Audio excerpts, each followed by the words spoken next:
para sa lagay ng ating panahon ngayong tanghali po ng December 16, 2024. Sa ngayon po ay patuloy pa rin na iba't ibang weather system ang umiiral po ngayon dito sa ating bansa. Malamig na hanging amihan ang nakakapekto po dito sa malaking bahagi ng Luzon, maliban po dyan sa may Bicol region na apektado po ng shear line. Easterlies naman ang umiiral sa may Kabisayaan at meron pong intertropical convergence zone na nag-i-extend sa Mindanao at nakapaloob po sa ITCZ ang sama ng panahon na ating binabantayan na tinawag po ng Joint Typhoon Warning Center na Invest 96W. Nasa layo po ngayon ito ng 407 km southeast ng Davao. Posibleng mananatili lamang po dyan may southeast ng Mindanao ng ilang mga araw. Kung hindi po yan malulusaw, ay lalakas habang nandyan na sa silangan ng Mindanao between 2 to 3 days.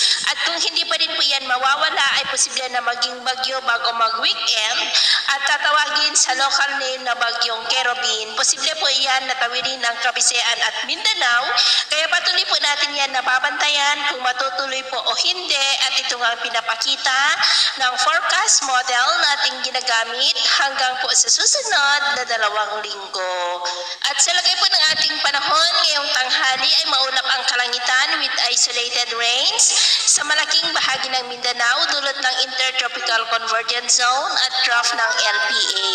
At dahil naman sa mga localized thunderstorm ay cloudy skies with isolated rains sa may Samar provinces, Leyte, Bohol, Cebu, Northern Negros at Panay Island.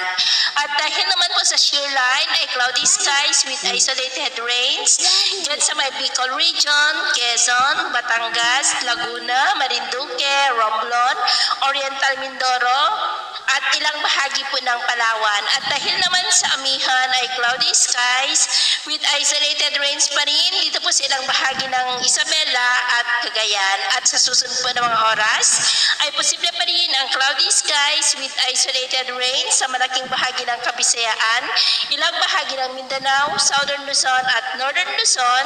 Kaya mag-ingat pa rin tayo sa mga banta po ng mga pagbaha at pagguho ng lupa, lalo na posibleng may kalakasan na pag-uulan ngayon, lalo na po dyan sa may Kabisayaan.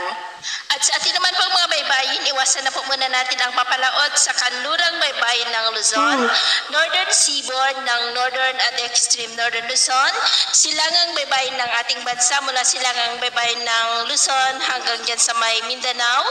Dahil ang mga alon po dyan ay posible po na aabot hanggang sa 7 to 12 feet. Kaya hanggat maaari, ay iwasan na po muna natin ang papalaot dyan sa mga may kulay pula para po mas makaiwas sa mga sakuna